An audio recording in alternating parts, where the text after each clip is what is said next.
Welcome, everyone, to the Modern Sacred Women's Work podcast. My name's Abby Payne, your co host, and we're excited to have conversations around what it means to be a modern woman, reconnecting with our sacred work as feminine beings, rebalancing the masculine feminine energies.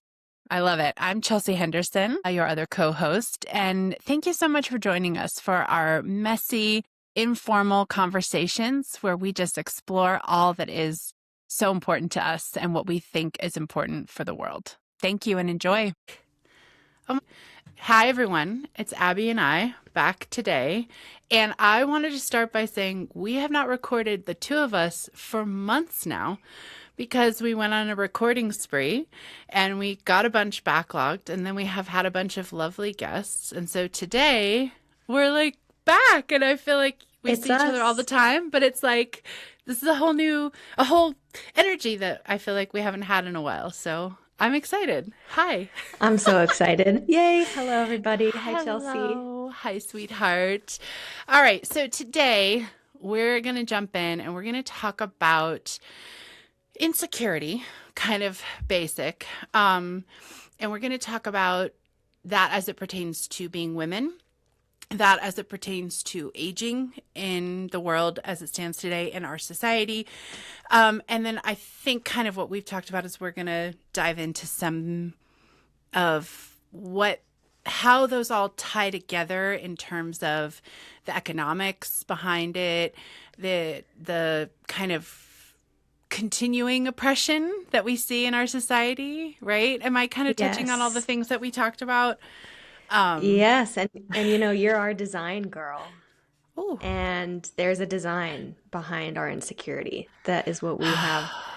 Listen, we've learned, Chelsea and I, through researching this, which this will become likely an ongoing series that we touch on many times. We're going to plan to bring in guests and hopefully find an economist to talk about the design behind women's insecurity and how it runs the economy. Absolutely. Yeah. Yes. And this is, yes, I'm the design girl. And also this is a bit of a soapbox for me. It's just me bad too. Design. It's bad design.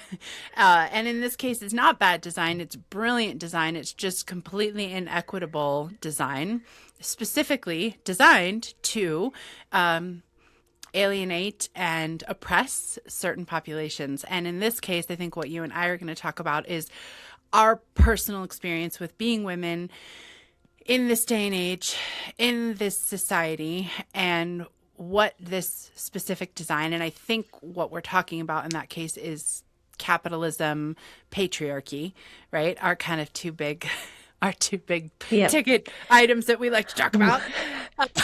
One hand put on each soapbox. Exactly. Ready to go. Our two soapboxes. Look out, guys. We're coming for you. And how those affect us. And then we do want to make this an ongoing series in terms of bringing on other guests to talk about it, talking about it in different contexts, right? I mean, I know, and let's just jump into it. I think you and I have been having this discussion for a couple of months now about things like Botox, beauty, like kind of the whole beauty industrial complex, clothing, right? And how we kind of weave together our personal values, like how do we live a quote unquote sustainable modern life in a world that's telling us that we need more and more product just to stay relevant as beings, right? As women. Yeah. And the whole aging process. I started doing Botox when I was 30 and did Botox and filler essentially until I was 40. And I stopped 2 years ago for a lot of reasons. But what I have come across now is that I am starting to look like a 42-year-old woman.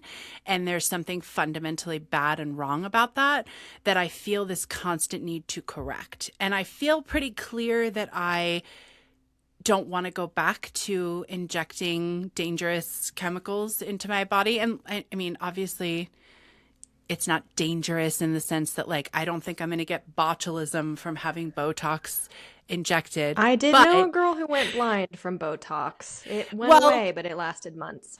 yeah, and I think there's definitely some, the drooping like eyelid where you look like you had a stroke. I mean, there's some shit that can go wrong with it, but there's shit that can go wrong with everything that we're doing in that sense, right?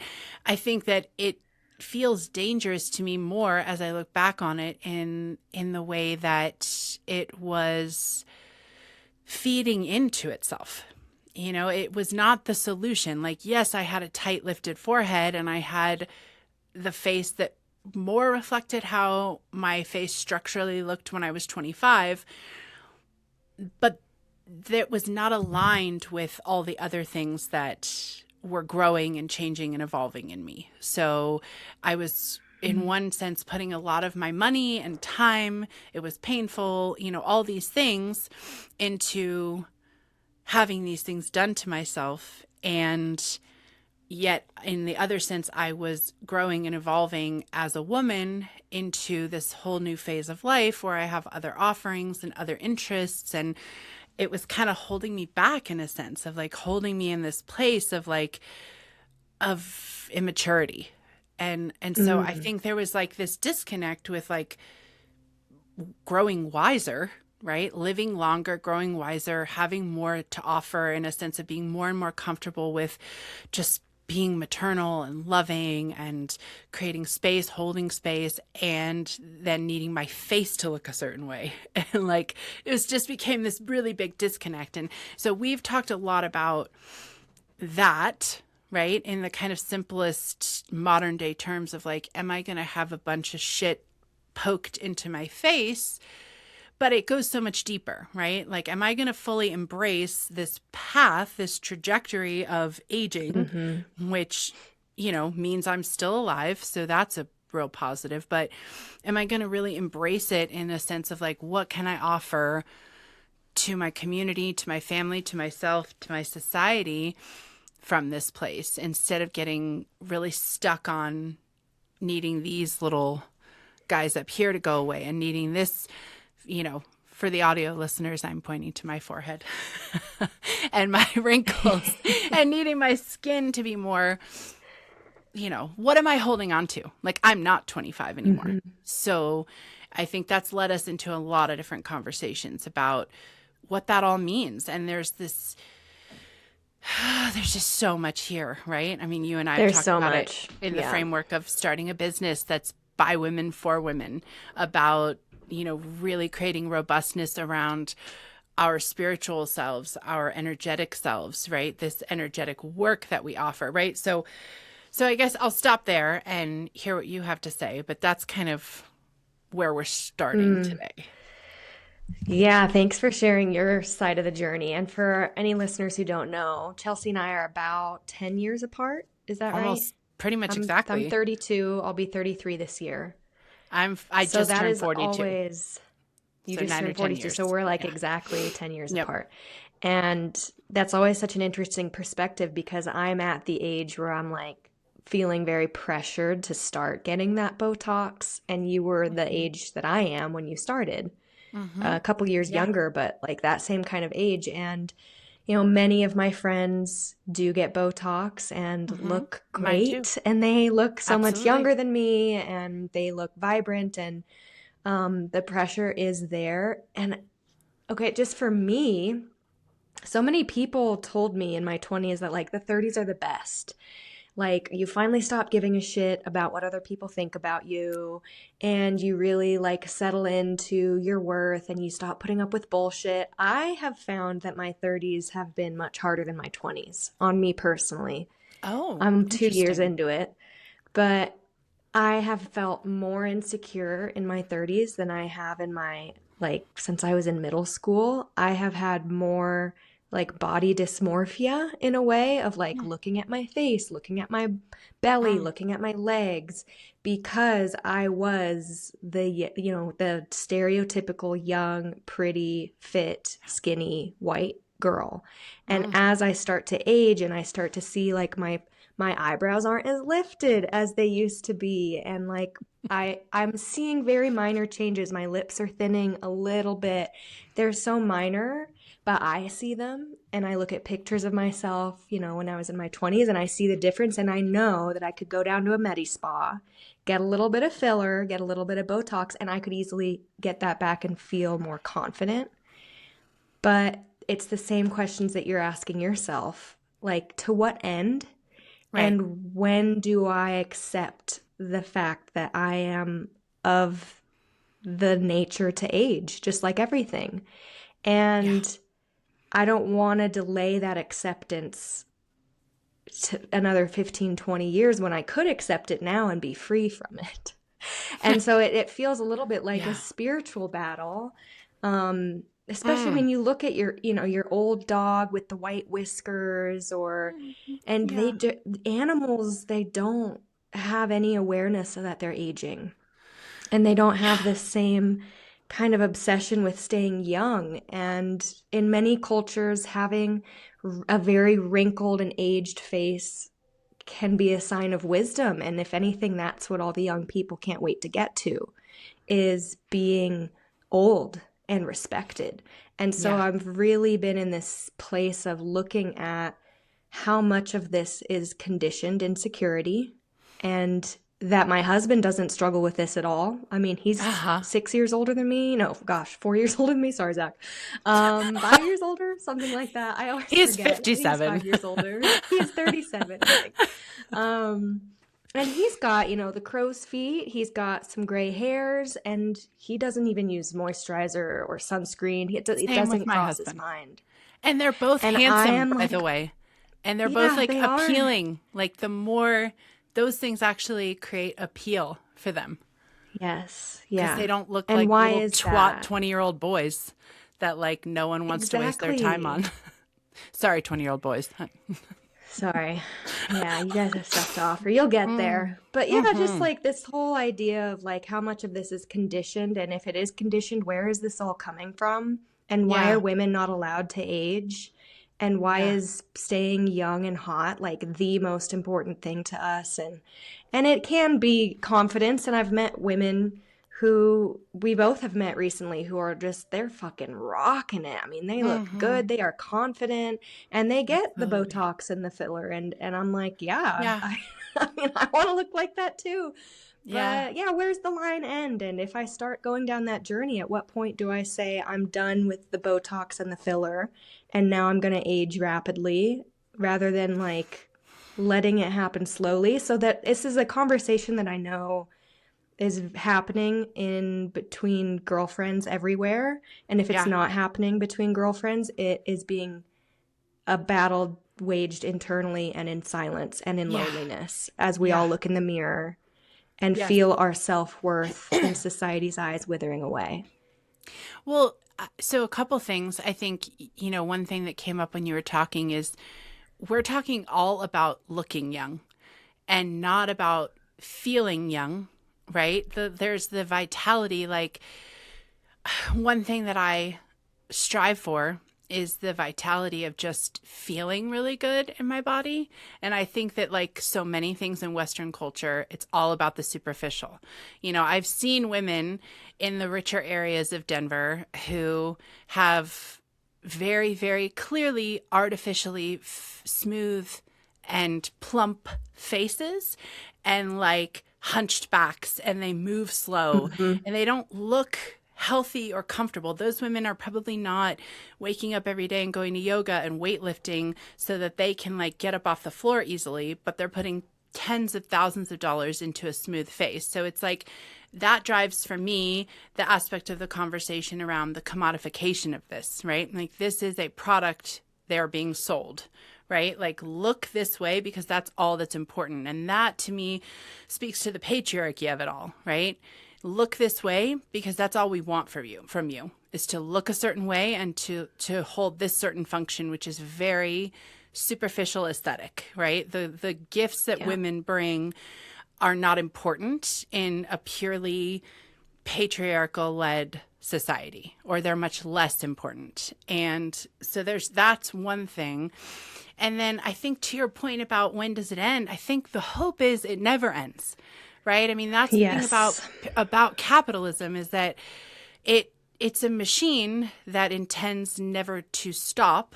So for it to not Always to consume. stop, it needs all of us to consume as long as possible. And I think that's part of what makes the young and the old, so much less viable to a capitalist machine, especially the old, right? The older you get, those who kind of sink into aging well, in my opinion, just sink into what they love and what feels good to them. And a lot of times that's the really, really simple stuff, right? They're not in their 20s and 30s and even in their 40s and their teens, especially, and needing people to see value in them, needing to see value in themselves and not knowing how to cultivate that. So they're buying stuff to fill the space, right? So that seems like an obvious connection. It's probably much more obvious than what's really happening. I'm sure it's much more nuanced than that. And someone with a lot more education in this area could speak to it better than I could, but that feels like part of it to me is it's a dismissal of that because you're not buying, right? And so if you're buying into that and you start now, I highly doubt suddenly you're going to be 70 and you're going to feel so different if you've invested the next 40 years of your life into this and buying it and holding on to it. You got to become attached to it, right? I mean, that's what I'm experiencing. I did it for 10 years and now I'm not doing it. And I see the difference. I feel the difference. I'm treated differently. And so, and a lot of things have happened. I mean, I've embraced this gray streak in my hair because it's easier. Like I have a widow's peak. And it's badass. I love it. But I can tell. I can love see it too. how, if it's on you, sometimes you can feel different about it. But I think it's so cool. It's also gray hair, right? Gray hair at the front of my face. So, if I'm talking to a teenager, they are looking at me like I'm 100 years old because what's the difference? Either I'm young or I'm old. And in their eyes, I'm old because gray signifies old, right? Like that, it's that cut and dry and fine. Like that's okay. If I'm talking to a 15-year-old, I hope they see me as old because I'm so far past where they are. Like I want us to be on different planes. And I think that's another thing that came up for me when you were talking is like, we've all seen the mom out with her daughter and you totally tell the difference, but you can't see the difference. She's wearing the young clothes. She's got this artificially youthful face. So like you can't see the difference in them as much, but there's a difference there. And for me, I feel sorry for that woman and I feel sorry for the daughter. It's like no one is in their place. Everyone is holding on to something and it doesn't seem like it serves any of them. So yes, I feel like I went all over the place there, but also it's speaking to the same thing, that this is being driven not by us, and it's really not even for us. It's being done to us. No, it's not. It can feel like it's for you when you walk out of the Medi Spa and you look younger, tighter, whatever, and you're like, oh, I just feel so much more confident, and I feel like my old self, and when I look in the mirror, I feel like the reflection looking back on me is what I see in my head that I should look like and all of those things. But all of that confidence stems from an insecurity or a planted seed of you shouldn't look old. You shouldn't have wrinkles. Your face shouldn't sag. All of these shouldn'ts is someone out there telling us how we should think and feel. And it reminds me of the book that we've read that we plan to cover at some point during In Modern Sacred called Made into Mother by Sarah Durham Wilson. And she talks about this concept of the women's life cycle is, young girl, and then we get into puberty and we go into maiden, where we are this young woman.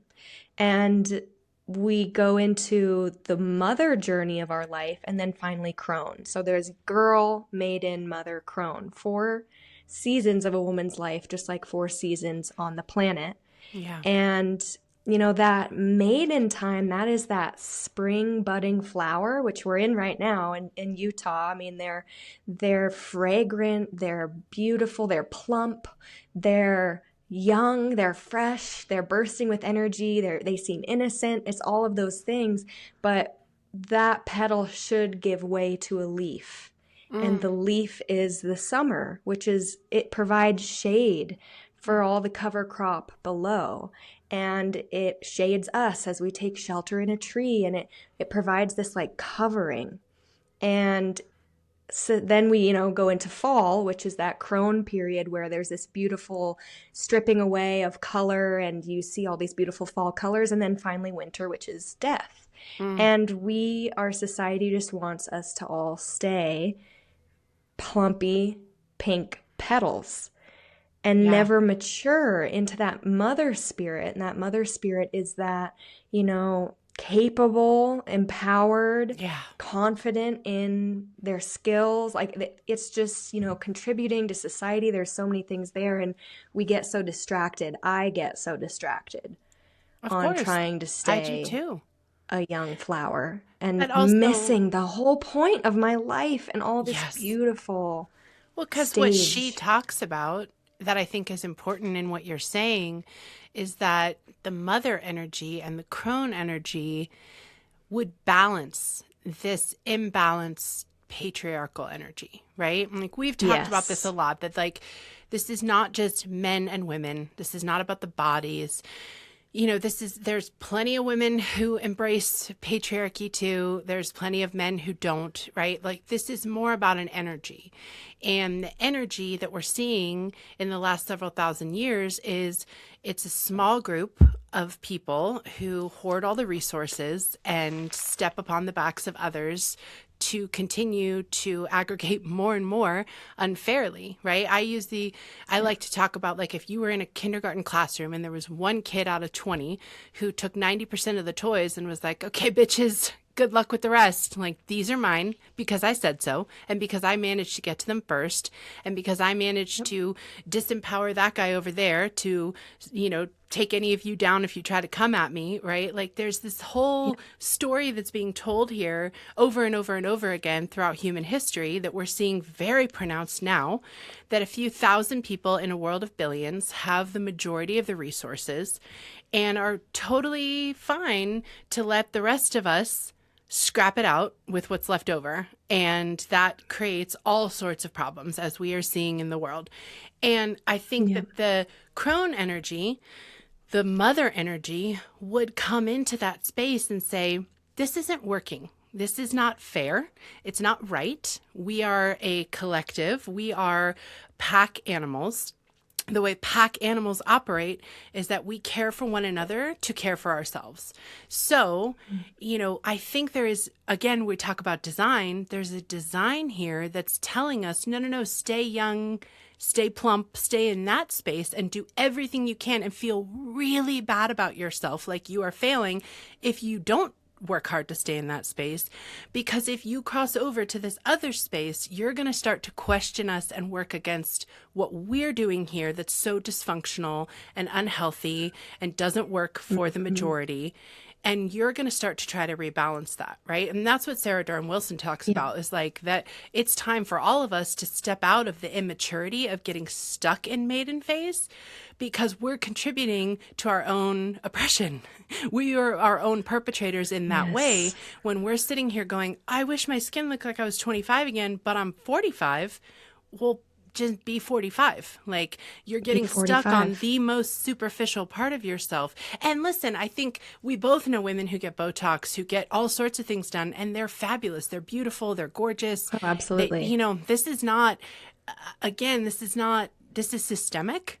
Right. And so it's more a conversation about the system, right? If you want to get Botox, get Botox. And I mean that to you, Abby. If you want to get Botox, get Botox. I mean that to me. If I want to get it, get it. It's just another product to buy. We can buy different mascaras. We can buy different massages. We can buy different yoga packages. Like, this is the world we live in. There's a lot of options. But I think for us, it's like more having the conversation about what's driving it and what's creating the feeling behind it. Because I think for myself, I will say that there's a lack of alignment when I'm working so hard to increase my consciousness, increase collective consciousness, or, expand, probably is a better word, consciousness, and sit more comfortably into who I am, outside of just like my name and my body and my profession and my home ownership status and my marriage status and all that, right? Like, the who I am in essence could give a fuck about wrinkles on my forehead, because it's not about that. also I live in the world, right? So like whatever my essence is inside also needs to have a roof over my head, right? These things kind of, it's always the tension of holding all the things at once. So I feel like it begs saying that like this is not about those who get Botox and those who don't. It's more about what's driving all of us to feel so and what system uncomfortable are with we this process. and what system are we upholding by doing so, which is Yeah. something that was really interesting for me to learn. Chelsea and I came across an article at the same time. It just fed it to both of our feeds. Love And Substack. we both read it separately. And then we were like, oh, I just read this article. I'm like, I read that article. And it was about what's called the SHEconomy, which I had never heard that term before. And for anyone out there who hasn't heard that term, my understanding of it is that a lot of economists are realizing that women drive a large majority of economic spending. They spend, we women, we spend a lot on, maintaining our appearance, getting your hair cut, dyed, highlighted, getting tan, self-tan, spray tan, Botox, filler, makeup, eyebrow threading, eyebrow waxing. I mean, the list goes on. We get That's not to speak of clothes, we get shoes, clothes, bras, shoes. Yeah. And bras and panties and all of those things, jewelry. And then also in the home, we spend a lot of the money that comes into the home, whether we make it or our partners make it, but we decorate the home, furnish it. We want to update the curtains every 10 years. We want to redo the wallpaper. We want new furniture. And we're the ones who usually draw that spending. The food. Which is the classic. And then the food. Yeah, And children. it goes on. And so, the SHEconomy is that women drive the majority of economic spending, which means that we also drive a lot of capitalism. And that the powers that be have very much realized that they need to target women in order to see higher profits. And so that's what they do. They target us and they try to make us feel very insecure. Because first you have to make your consumer aware that they have a problem. Totally. And then you provide the solution. Right. So, whether that's your Instagram reel of even just influencers, at this point, it feels like it's kind of a snake eating its own tail, which is what capitalism is it's constant consumption. So my feed is usually full of women looking perfect. And that makes me feel insecure. And so now it's this thing that's running and they don't even have to do it. They don't even have to influence it anymore. It's running itself where we're making each other feel insecure. And then we buy all this stuff. And really what I took away from that article, we will link it in the show notes below if anybody wants to read it. It's a long read, but it's really good. It was great. Really good. She's a great writer. We both follow her. She's awesome. She is great. So what I took away from all of that was, whoa, my insecurity is fueling capitalism, which I don't like. And all of that. And we have a lot of power, ladies. We have a lot of power. I love that you're saying that. When it comes to boycotts, when it comes to voting with your dollar, women have the advantage for sure. Like I think she said 80% of economic spending. Don't quote me. Something up there is women. It was around there. Yeah. We have the power, ladies. And if we step into that mother and crone spirit and discard some of this just fluff, again, like no shade if you're in that place where you're getting all this stuff done. I still consider it for myself. But that we have a lot of power if we were to step into our fullest mother crone energy spirit to change the tides of capitalism and to affect major global markets and markets in the United States. Yeah. And I think something that was really popping out while you were saying that is the fact that also we women have always adorned ourselves, right? So there's a lot of, this is a complicated issue. And I think that's why we talk about systemic shift as the most important focus rather than individual. Like this system, this Western, the United States, like corporations, that exist in our country prevalently, or that are really in our face as Americans, are really good at making the individual feel like they own some responsibility here, which in reality, we don't, right? Like, I talk about this a lot, the idea of the carbon footprint. It's like, isn't it convenient for large oil companies if I'm sitting here feeling like a shithead because I flew too many times last year and, I bought too many things on Amazon? It's like, okay, actually, when you do the math, my contribution is so little, it bears not really speaking about. And the contribution of these large corporations that have designed this idea of onus on the individual to show to shift the awareness off of them, because they're the ones. If these corporations made these changes, the results would be very obvious. We could shift out of a lot of the things we're seeing in terms of the environment, climate change, in terms of, resource inequity. Like, a lot of these things are driven by these larger interests. And so it's in their best interest to hire massive marketing teams to make you and I as individuals feel like we're bad humans because of our personal use. Not to say we shouldn't take personal responsibility. If all the people who worked at those corporations took personal responsibility, it would be different. All of us should always be trying to do that, right? It's a constant we all contribute conversation in my head that I'm having. How can I take responsibility here, right? I really am. I want to do that. I wish they would too, right? It would make a difference. It's important. But I think that it translates well in this conversation into us. We're getting distracted by the shiny thing. So no matter what we're doing to adorn ourselves, I love jewelry. I love clothes. I love, I love to put together outfits. I'm a simple girl. I like a cotton shirt, but I like a certain cotton shirt. I really like the way certain kind of cottons feel on my body, right? I like the way that I can move differently and engage better with my child, with my husband, with my home when I'm in certain clothing. I like the way certain colors look on me. I think those things are really important, because when I was at the lowest of my postpartum depression psychosis journey, I could give a fuck about any of that. And I realized I was so detached from my womanhood, my femininity, that I was like, who cares what I look like? It's all dog shit. It doesn't matter, right? So I think there's like this balance. We can talk about the corporations, the system, we could talk about ourselves. And for us, coming to the table, feeling healthy, vital, beautiful, that's a nuanced journey of our own, it's important. And I think it is. It's something that we talk about and we encourage in each other. Like, I just got this really cool dry brush for the face to, clear the, puffiness or whatever. And I'm like, this could be nothing. It's so silly. And also, I love using it. It feels fun. I use my gua sha at night. Good. I use my oils. It feels good. And I think what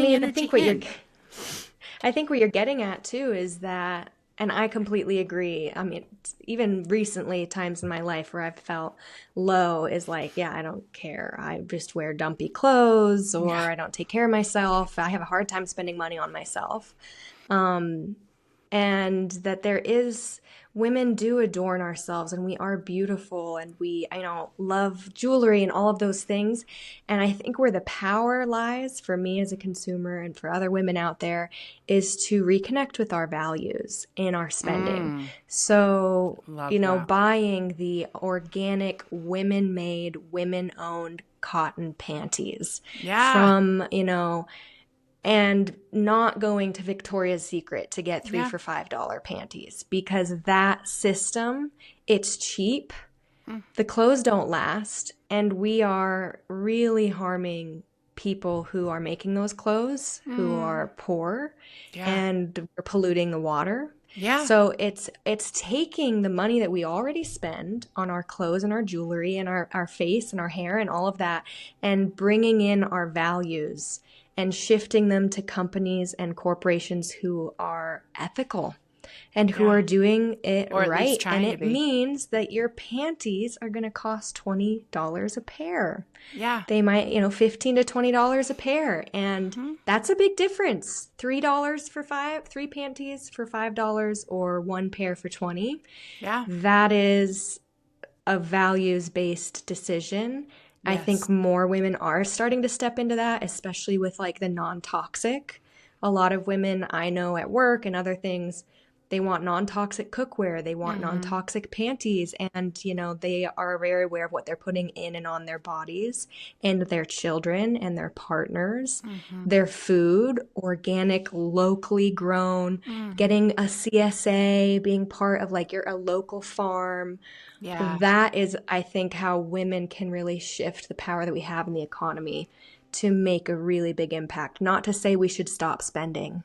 No. But we should just be Absolutely. more aware of where we're spending. I love that you're saying that, because I think it goes across, right? Doesn't mean we should stop adorning and making ourselves look and feel beautiful in the way that best presents for us, right? And best kind of creates the feeling for us. But it means we should do so with intention. So whether or not that's, a facial or Botox or a spa day, do the thing that makes you feel good, right? I think that power that you're talking about is so important. It's not drop out. It's not stop, right? We talk about this so much. We're modern sacred, right? We want to bring the sacred into the modern. Neither of us are leaving society. It's not a viable option, right? And not for most of us anyway. So then how do we not just, I love what you said. Like, how do we hold onto our values? And that is, it takes a little discernment. This is something that you and I are both really conscious of as individuals, is the food, right? There's a lot of research coming out now that like the food, right? And this is your wheelhouse, right? Is like digital, the social media, right? These things are designed by people who design gambling, right? They're designed to be addictive. They're designed, food science is them taking something that's supposed to be a basic fuel nutrient, something that can taste really beautiful, create this experience, have this like tangible, like emotional connection, and turn it into something that gives you no nutritional value, but doesn't satiate you and keeps you coming back for more, right? It's a science. That's it's the whole a product. And those are the things when you hear people talk about like shopping the perimeter of the grocery store. The perimeter of the grocery store is your Whole Foods typically. And what's in the middle is the stuff that like looks flashy and has a character and has a whole marketing company behind it, because it's not actually food. It gives you very little nutritional value. And what we're seeing now is it actually is poisoning you. So that fruity cereal that your kid loves and doesn't fight you on, unfortunately, is giving them very little fuel to go through their day with. And long term is probably giving them some sort of ailment or, cancer, illness, what have you. Autoimmune disease is hugely related to diet and stress levels. I mean, you're so right. I've never thought about how like an apple doesn't have an ad campaign. No, it doesn't, and it's not sexy, right? Like the sexy apple is probably one that is so far gone from the original apple that it's not giving you what you need. So like this has been done in all these areas of our life, and look, like it's exhausting. Like this is something that you and I have studied. We've based our livelihood around this. So it's not like any of this should be taken lightly. Like, oh, just make these changes, easy peasy. If you're like working and raising kids, you're married, you're trying to keep friendships, like there's a lot going on here. So it's all very exhausting. Again, it's hard to know like where to put your money. It's hard to know where to put your money. Yeah. When you are on a limited income and you have children that you're supporting or whatever, and you're just trying to take care of yourself. So going and getting a massage, like wherever it's cheapest, Maybe it's the place at the mall. What is like a big company. I used to go to this place in Colorado. It was called like Oriental Massage, and it's at the mall, and it's a bunch of Asian people. I hope I'm not offending anybody by how I'm describing this, but I'm just going to go for it. I mean, very broken English, Yeah. not much English at all, and they're all just standing in a room. There's no like individual rooms. You Yep. just get massaged, like there's just rows of tables, but it was cheap. And I Mhm. recently met someone, his name is Song.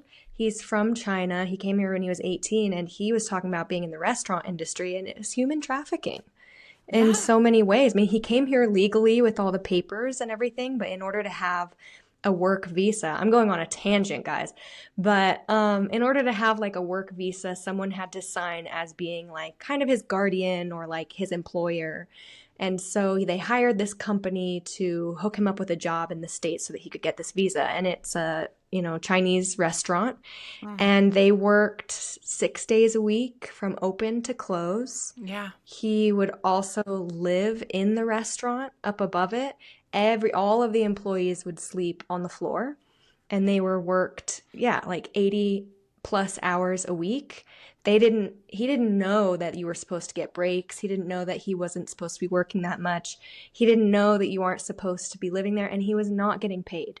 He was getting paid because he was getting allowed to live there. Right. It's indentured And like, so servitude. I know that I was going to this place to get massages that always gave me the vibe that like this is like a human trafficking situation, but it's cheap and I don't have much. Yeah. And so I'm gonna spend it here as opposed to going to like the local massage place that's gonna be twice as much. So I say all of that to say that I know it's not easy to decide where to spend your money, Yeah.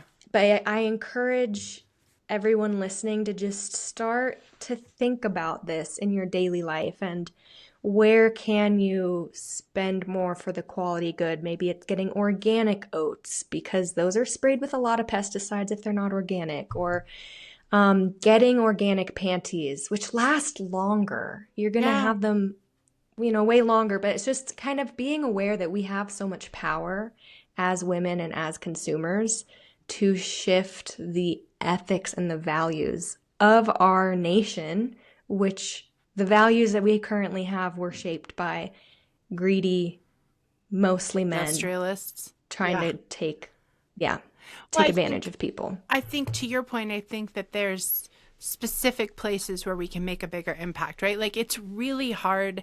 This is why we have these conversations, is to just spread this information. Like a lot of people wouldn't think going to a Chinese restaurant, going to a massage parlor in a mall, oh, I'm somehow contributing to what is essentially like a form of human trafficking or what is essentially Yep. indentured servitude of a modern time, right? Like a lot of people just don't know these things.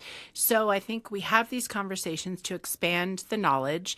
And then when you're thinking these things through, I think you just start with one thing, like I read this great book in grad school where this guy tracked products from the inception of the idea all the way to the end product, and it was Wow. remarkable how like he followed a pair of socks, right? And the socks were designed in a someplace in Los Angeles, and then they went through this entire, and it went global, it was across the world.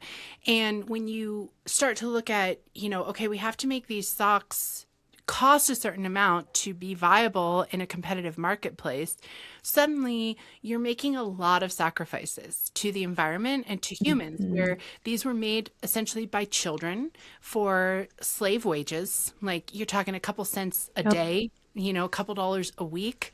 Like even in countries Yep. where the dollar, our American dollar or whatever their dollars, the rates are different, it's still criminally low, right? The Mhm. compromises we Mhm. make to the environment, so I think we start to get into like this is a much bigger decision than just the underwear. And your Yep. values do have to start influencing you there. And for some people, that's just not an option. They're caught up in this system where they're working 3 jobs for minimum wage, which in this country is not enough to actually Mhm. hold you above water, hold a family above water. So then, yeah, who gives a shit? Buy the cheapest panties you can find because we just need to cover our butts and keep moving, right? So I think a Yep. lot of these Yep. conversations are really speaking to those of us who are kind of in that middle range. And we're starting to identify how our values can then be brought to light through these consumer choices. And, Absolutely. it's interesting because I think when you talk about something like food, it's actually economically beneficial to shop the perimeter of the store. That unsexy Yes, it is. apple is a lot cheaper than whatever fruit thing that they've created in a plastic package that will live for 50 years on a shelf, that has a bunch of sugar and coloring and microplastics in it.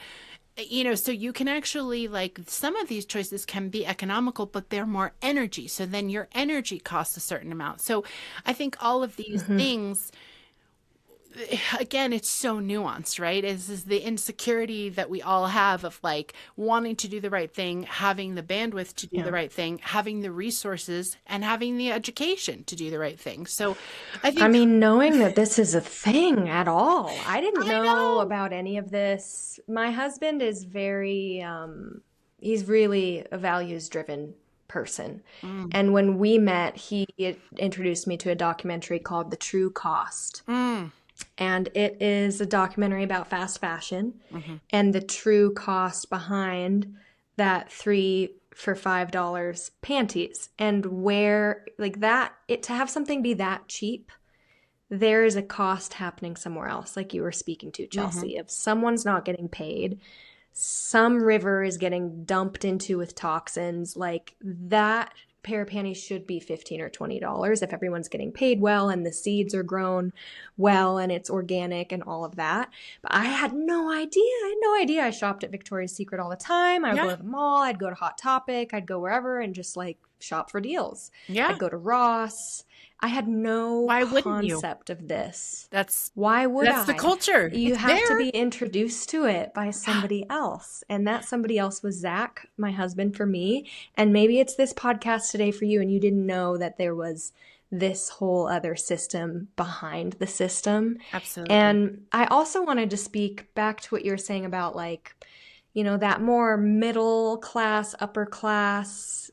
There's also scarcity mindset. So me getting that massage at the parlor, I had tens of thousands of dollars in the bank. And I caught myself just now when I was telling that story. I'm like, well, it's all I had. Yeah. But the reality is I had more, but we have been very conditioned to be afraid of not having enough and to hoard our resources and to think of just ourselves in that way. So I will go get a cheap pair of panties. I'll go get a cheap massage at a human trafficking place in order to save more money and put it on top of my mountain of money that I have in the bank. And maybe it's not a mountain, but I know, like, there's a lot of people out there in this country who do have the wiggle room to spend within their values and to spend more on ethically made goods. Yeah. And we don't, because we're afraid of not having enough. And so we hoard it. And I'm guilty of this. Absolutely guilty of this. I just wanted to speak that out. I love that. Yeah. Do you think that I think back to the original kind of entry into this very broad and ranging topic was the insecurity that women hold.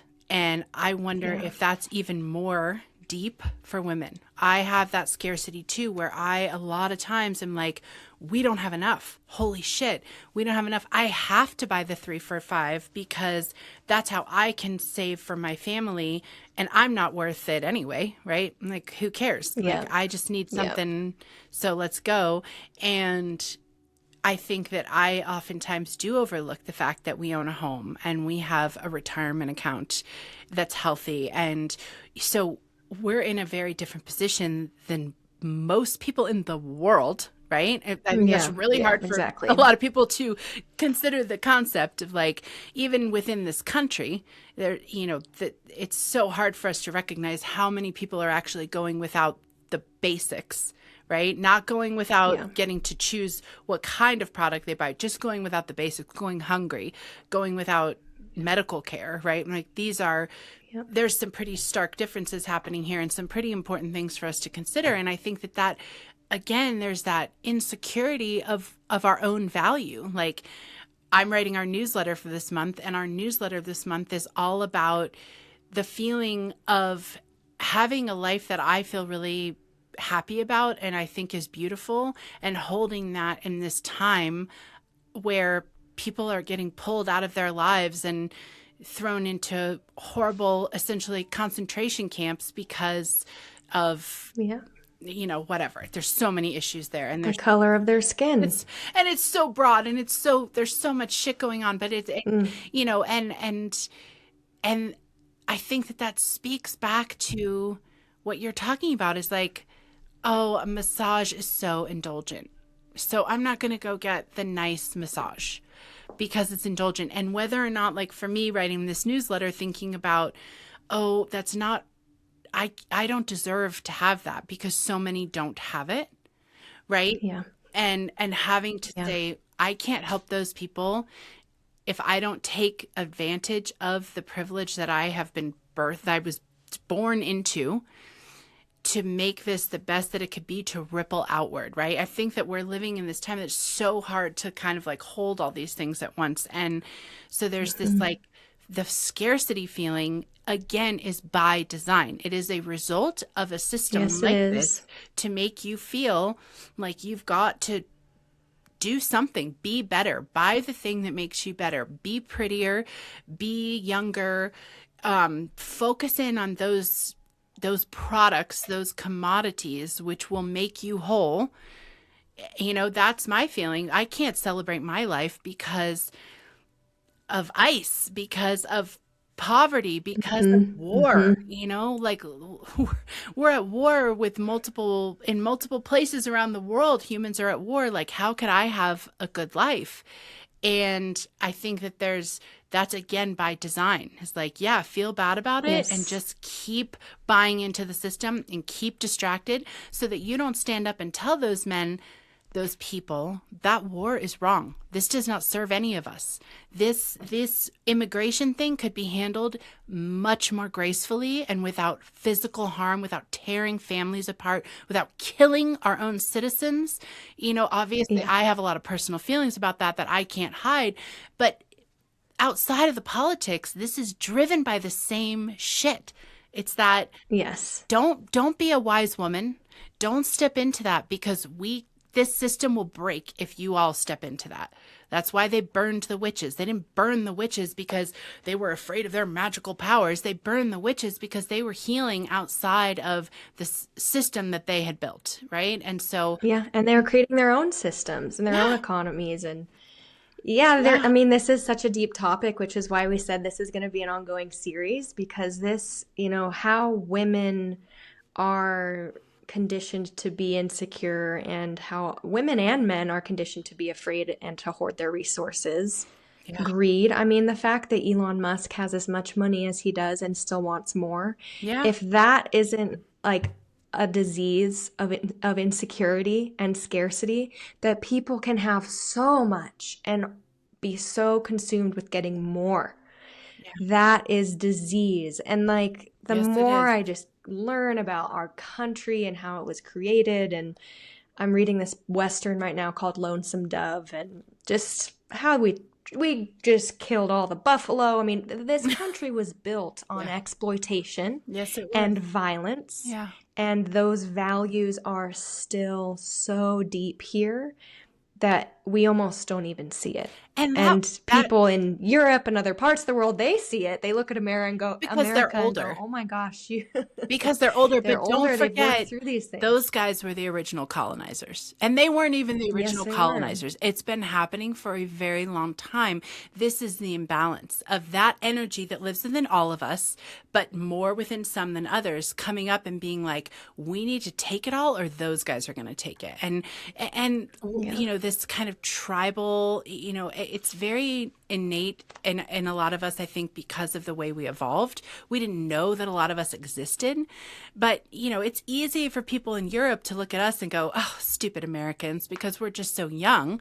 We're only a few hundred years old. They have a longevity that's allowed them a little bit of frame of reference around what they were doing not that long ago.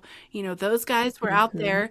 No, we'll take that. That's ours. We like that. That's ours now because we have more weapons than you, and we will just kill all of you if you don't give it to us. I'm sure there's a lot of historians and economists and all that who would love to attack me on my lack of finesse and nuance and detail there, and I'm sure that there's a lot that I'm missing, but the story overall, it's the same fucking thing. Like, there's enough here on this planet for all of us. And all these restrictions that everybody talks about all the time, well, economics and this and that and the other, we made that up. We made all of this up. We could do it differently. We just don't want to because someone like Elon Musk has way too much of the resources and gets way too much power because of that. And it is a sickness. You're 100% right. Someone like him could solve the problems for so many people. If you didn't have the sickness, you would be interested in that. He could still be really wealthy and solve the problems of millions of people. To me, he could be a healer. Amazing. But he chooses to be not a healer. Because he's sick, right? So many of us are sick. He's very sick. And it's not... They're very... And that's where women come in. And we are obviously very women focused and, you know, we love women here. We've said before, like, we love women and men, but women, we have had the right to vote in this country for 105 years. 106 years. So in the grand scheme of things, you know, women are kind of just starting to get into the scene. Yeah. And the fact that we lead many industries, we lead industries in medicine, we lead industries in business, we have the majority of economic spending. We are beginning to step into our power, and that's where, you know, our passion with this work that Chelsea and I do is empowered women connected to their values. Even just knowing when you're at the grocery store that you contribute to 80% of economic spending in the United States. Yeah. That is power. That is power. And then it makes you aware that every dollar that you spend is a vote for the world that you want to live in. And the more women that we can connect back to their values as women, because women are just naturally, because we're not testosterone dominant, we're naturally more collective. We, even hormonally, we get more security from being in a collective and being in a group. We think a little bit more about how's this going to impact everybody? You know, how's this going to impact Sally down the road? She's a single mom, you know, and we think about all of these things, and we're traditionally less, you know, nonviolent, less violent. And we're starting to step into our power. And just, for anybody listening out here, I hope this conversation has been enlightening. If you've learned something that you didn't know, or if you have thoughts, or if you are that economist or that historian and you're like, oh, there's so much more to this that they're not covering, reach out, because we'll put you on the podcast. Yes, we'll interview you. We want to talk to you. Because there is so much more, right? I mean, we have talked about multiple industries and multiple kind of parts of our existence. And I think that at the end, they really all do tie back. You know, I think that there is a certain insecurity that lives in me that makes me want to hyper focus in the mirror for 45 minutes every night on these stupid wrinkles instead of sitting down and meditating and connecting to my highest frequency, to try to connect to my neighbor's highest frequency, to try to connect to their neighbor's highest frequency, to think, how can we collectively keep rising up, right? I'm so distracted by this superficial thing. Because if I get distracted by this, I will go out and buy products that support industry. So, you know, I think the conversation evolves in like, how can we just kind of, again, it's all about the rebalancing. You know, we're not, there is no clear thing here of like, oh, just never do this and this will happen. It's all about every day, every time we make a choice, how can we inform ourselves to make that choice just a little bit more aligned with what feels really important to us? And I think that also then drives this kind of question, this kind of introspection about what are your values, right? I think so much of the work you and I Absolutely. have done have driven us into very clear awareness around what our values are. And that's something that a lot of people haven't even done. So it's so It's massive, so true. it's Yeah. so wide. And I think that for Yeah. us, we're talking about it in terms of like being women in the world and feeling like we have less value, feeling like our offerings are less valid, feeling like we have to fight to even just have an equal. I mean, we've had the right to vote for 105 years, but we're not 50% of the political power that makes the decisions that affect all of us, including our bodies, by the way. Those Hmm. men, it's still typically a lot more men are making decisions about things that affect our bodies alone, right? So there are a Yes. lot of things here that are Yes. still just so imbalanced that I think that's us having this conversation for that reason, is just driving more this awareness around Hmm. how can we just take steps toward better balance. And for us, that Hmm. has been identifying our values and then identifying how we can live aligned with those as much as possible at every step. And this consumer step is one of the biggest, where you spend your money It across really the is. board, whether it's on the superficial, whether it's on the adornment, which I think is not necessarily only superficial, but is in that category, or whether it's on the food, whether it's on whatever, like how powerful that Yeah. is, you know? So powerful. Yeah. So much power in our hands to create the world that we want to create. And women, we are creators. Yeah, we We are. literally birth life Yes. through our being. And Yeah. when we are connected with our values and we're empowered, for me personally, it's having other women in my life Mm-hmm. to bounce things off of, to call when I'm crying, to Yeah. say I'm going to ask for a raise and I'm terrified, and get bolstered up by the women in your life, then we are able to make some really big change in the world. And the reason that we have the right to vote is thanks to the suffragettes, Yeah. the women who picketed the president's office Yeah. every day, rain or shine, Yeah.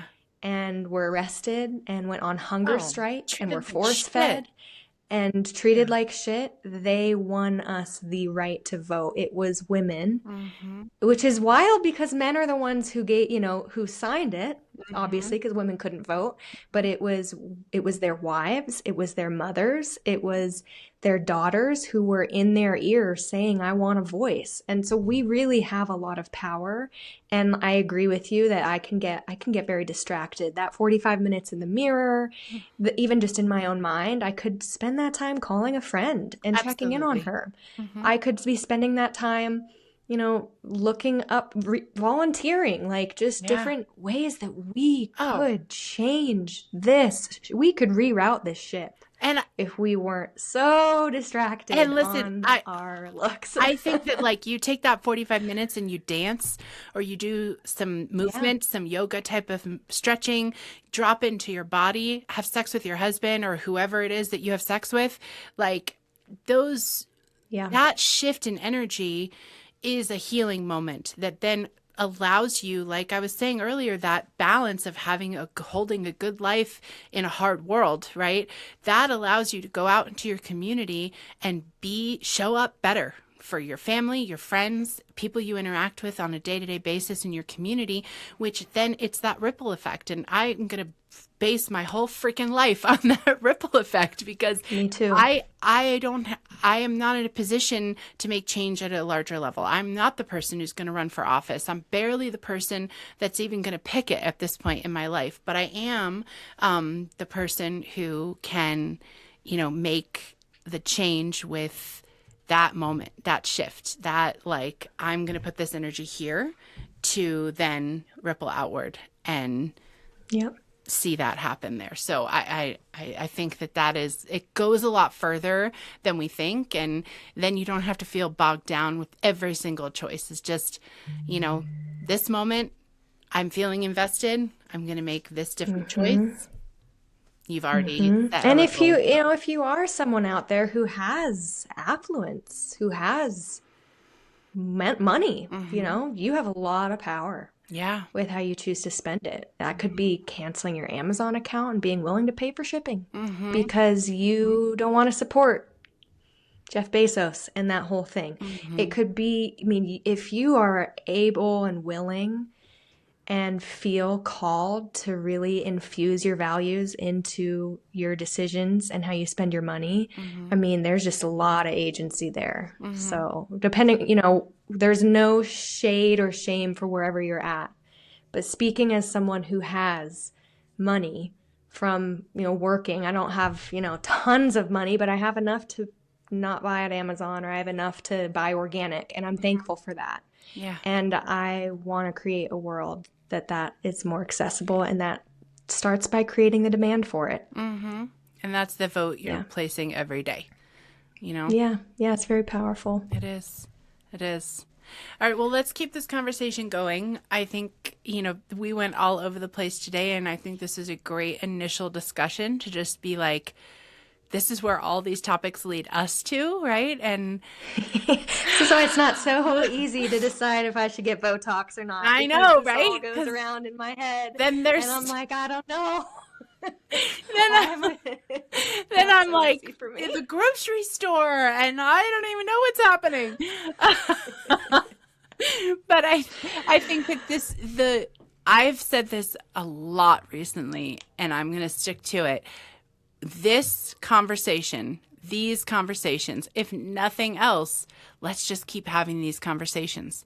Go sit down and pick the brain of somebody that you respect and ask them, what's a thing you've been experiencing insecurity around recently as a woman?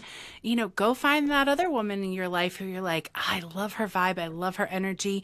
I'm going to talk to her about this and expand the consciousness around this, because none of us have the solution. If one of us does and we're holding back, then that's a whole other conversation. None of us have a clear solution. So I think it's all about expanding the consciousness, the awareness, the resources, sharing the resources. Women, like you said, Abby, are more collaborative by nature.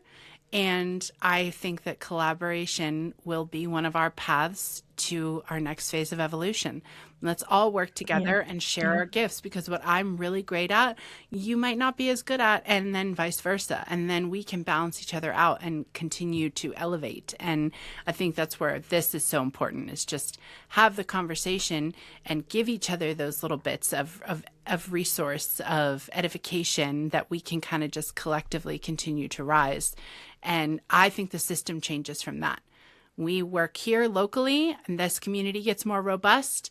It's going to outpour into other communities and then countries. And then, it's just, I think there's a lot of power there. So there's a lot. Yeah. Well, thank you everyone for listening and for being part of that conversation. Yeah. Share this episode with a friend, or next time you and a girlfriend are talking about feeling insecure or any of these topics, share the episode and have a conversation about your values and the kind of world that you want to create as women. Yes. And we are going to keep having the conversation too. And I think probably break this out into specifics around things that really feel the most powerful. And we will go from there and broaden it out from there. So I'm excited to keep it going. Me too. Okay. All right, everybody. Until next time. Love you guys. Bye. Bye. Thanks for listening to another episode of the Modern Sacred Women's Work podcast. We're so glad you came. If you'd like to learn more about Modern Sacred, our offerings, book clubs, and women's events, you can go to modernsacred.com or follow us on Substack. We were so happy you were here with us. I hope you have a great rest of your day. Thanks for listening.